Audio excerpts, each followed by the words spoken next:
Hey, what's going on, guys? Raven89 here. Today we're going to talk about why Raven. Why do I use the name Raven? Why do I even identify as that name? It's clearly not my name. And 89, I mean, that's kind of obvious. It's the year of my birthing. So we're going to talk about Raven. Why did I choose that name? Just FYI and a warning. I am going to be talking about some sensitive things in regards to mental health and also religion. So just keep that in mind as you progress through the video. But you've been warned. Let's go ahead and jump into this. Let's go.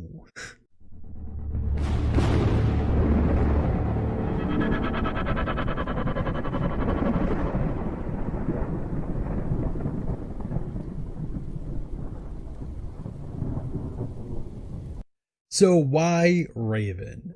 I mean, first of all, it's a cool ass bird.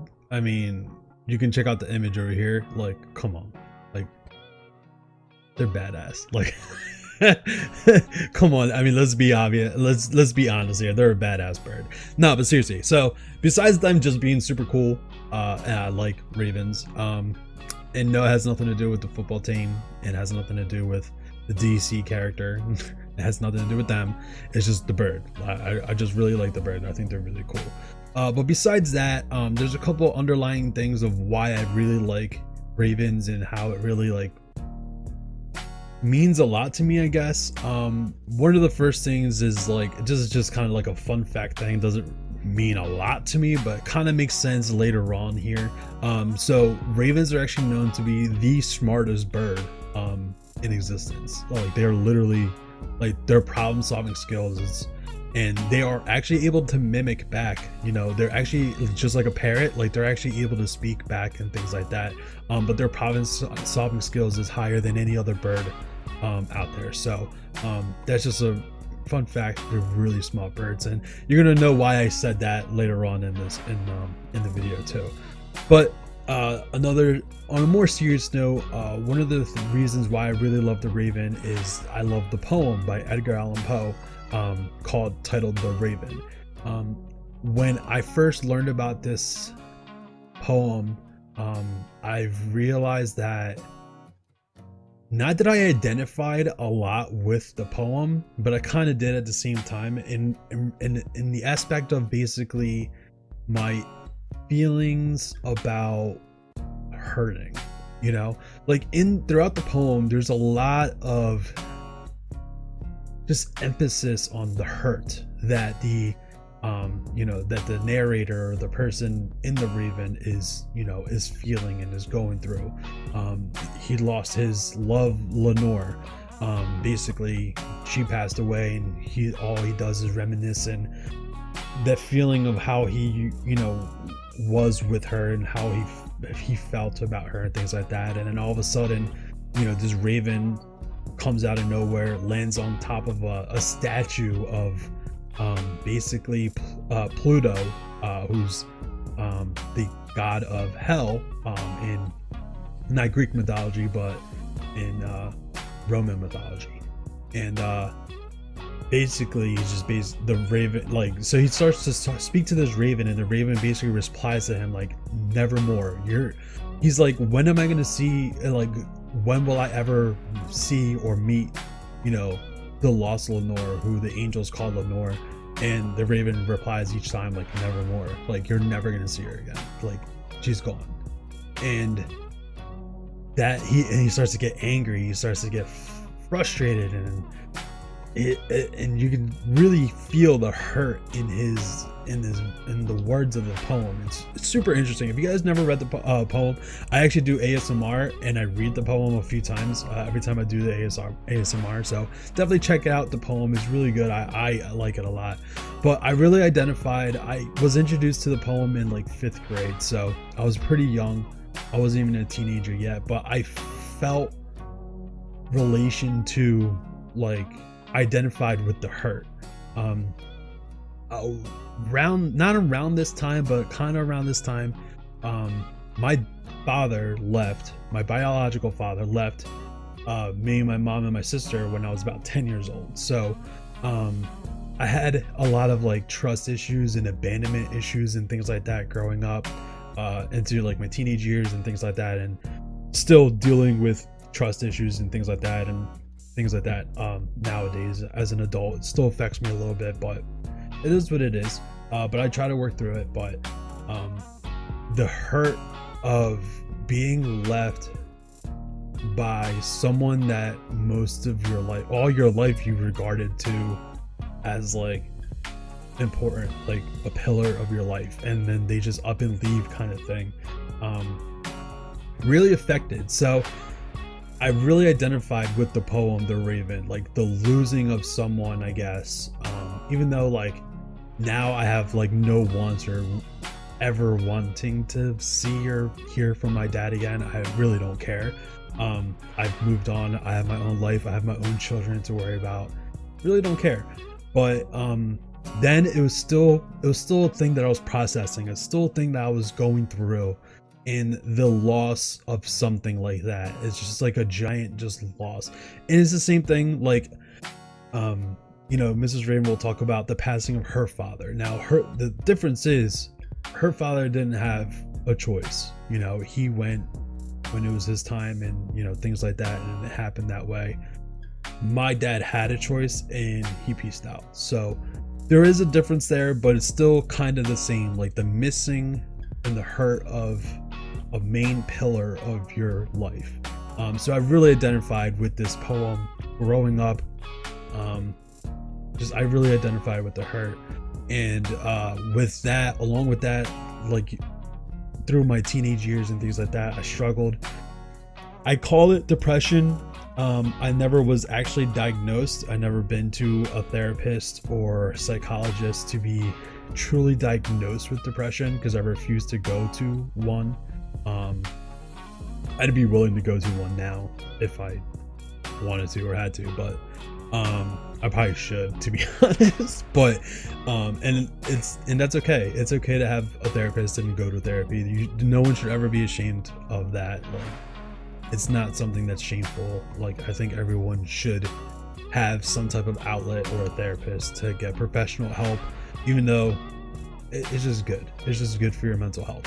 But besides that, I never actually, and I know a lot of people hate on people that they self-diagnose with depression. I went through many years of suicidal thoughts. That happened a lot. Like, there would be spells, especially during the winter time. Everyone's like, oh, seasonal depression. Like, yeah, I had seasonal depression. Like, I literally would wake up, go to school like around 8 or whatever, or 7. It was like 7 or something or whatever. Come home like 2:30, go to sleep, and not wake up till the next day. And like, I would wake up wanting to not wake up again. Like, it was deep. Part of it's part of the hurt, from my dad and things like that. Other things were just other issues of like of internal demons that I was struggling with, and things like that, like self-image and like what is the point kind of thing. And yeah, it was pretty deep. So I identify with the Raven very much in those times, and still kind of identify with him today. I can't sit here and tell you that I don't struggle with some of these things as an adult. Like, I struggled with these things when I was like 10 years old and forward, and I am now 31 with 3 children, 3 awesome children, beautiful children. I have a wonderful wife that takes care of us, and she's super loving and she's awesome. Mrs. Raven, definitely check her out on YouTube and things like that, and Twitter. But I still struggle with these things. It is what it is, and it's a battle. It's always a battle, and some days are better than others, and it is what it is. But that is the main reason, one of the main things that got me hooked onto the Raven. I identified with the poem The Raven, and I always kind of identified as the main character of the Raven poem, but eventually I identified with the bird of like, just, it is what it is, and like, that's how I lived my life through my depression. Like, it is what it is. And then like, there would be times where I was just like, it's not even worth it. And I would be, I'm not going to get descriptive, but basically I would be on the point of like, maybe I should just do this. Like, whatever, and and it doesn't matter because it is what it is. And it sucks because I even say it is what it is all the time now too, but I say it in a different way. But I don't say it like it was like how I used to say it before. But yeah, it was tough. And what got me out of it, a couple things got me out of like my mindset and thinking and things like that. And one of those things is religion. Religion definitely was one of the major things of changing my mindset on things, changing how I process things. I'm not gonna say I'm the best, like, so I am Christian. I will, tell you that. I'm not gonna say I'm the best Christian. As you guys watch my streams, like, I curse really bad, and one of those things that is just I do, and it is what it is. See, I said it again. So, but I am Christian. I do identify that as that. There's a lot of stereotypes about Christians, and I'll probably save that for another video. I'm not gonna get into that, but becoming a Christian and like starting to do that and getting into that mindset and processing and things like that, it was just a whole mindset change. And then I went through a period of time where I basically was partying a lot and things like that. Even though I was a Christian, I was partying a lot, just doing whatever.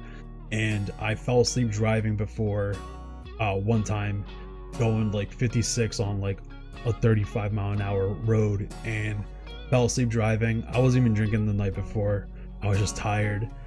Veered off the road, missed a power pole by like, I don't know, 2 feet. I went up like a hill into the woods and things like that, and it was bad. And probably shouldn't have survived that day, but I did. And from that day forward, I kind of changed the way I did things, the way I lived my life, and the way I just looked at things. I just looked at it differently. So all that to come towards later on, when I really started to get into Christianity and like process, changing my process of thinking, things like that.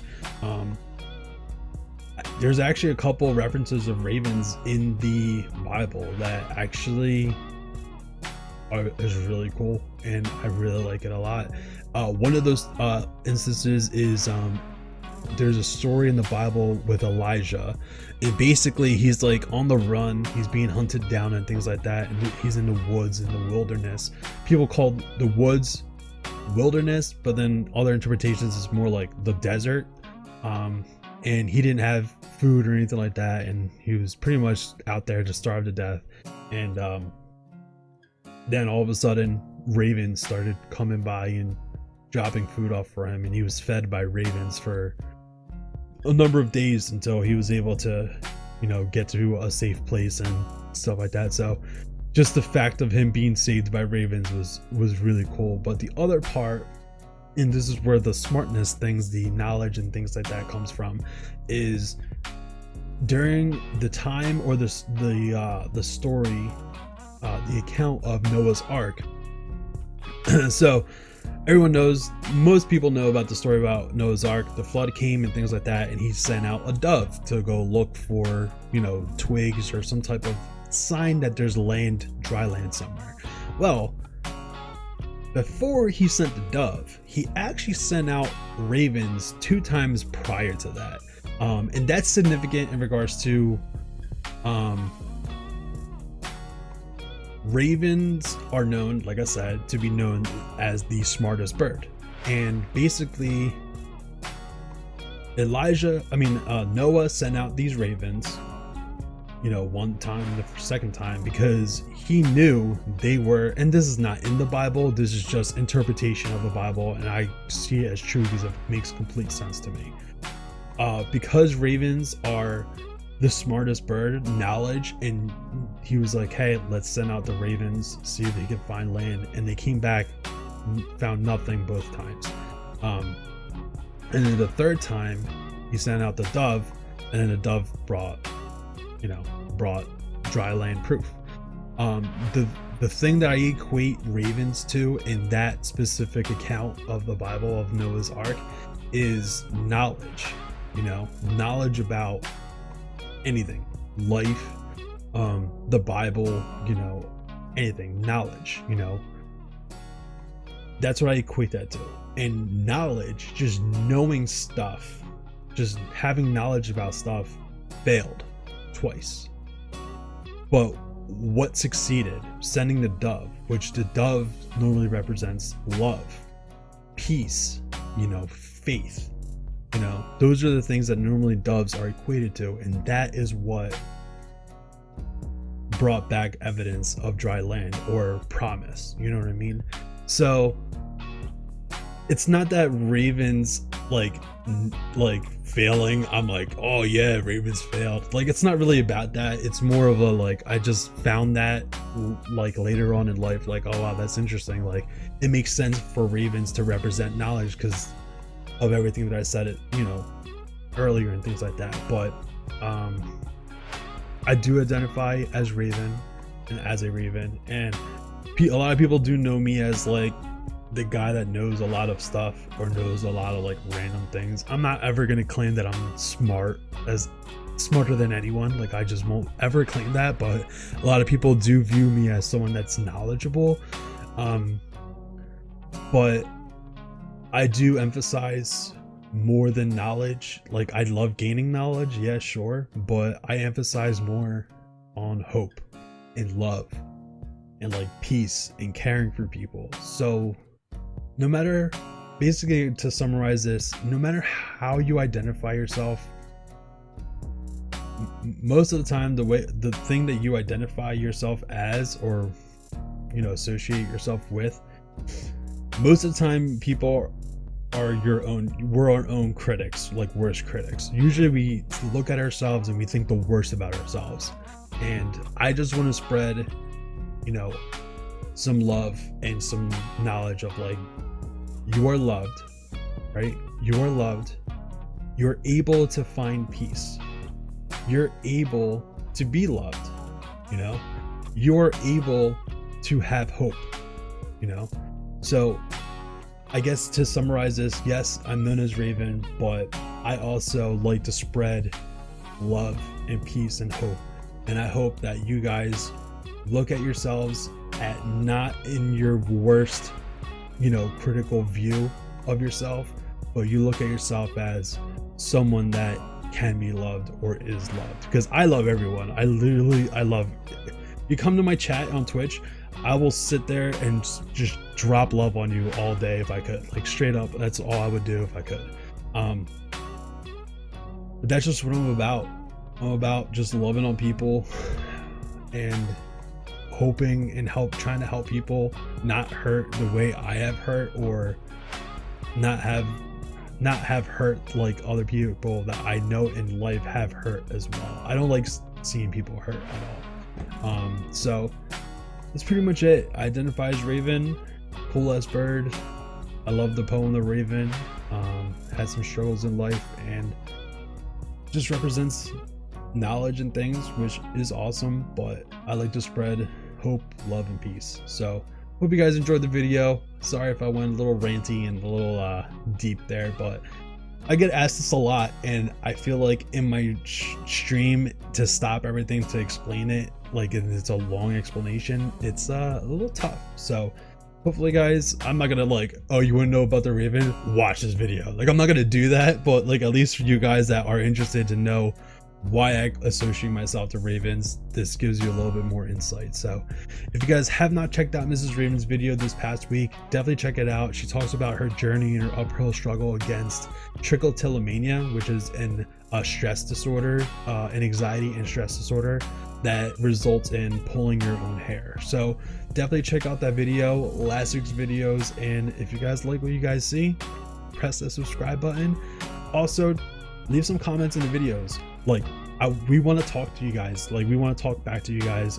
Any insights or any comments or anything, we are so open to talk to you guys. And follow us on Twitter. The links are in the description section. Check us out there. We post funny stuff, we post serious stuff, but we're posting, so come check us out, hang out. And lastly, check out the Twitch. Like I mentioned, I do stream. I pretty much stream every day, so come by, hang out, and we'll catch you on the next one. Catch y'all later. Much Raven love. Much Raven love. Peace out.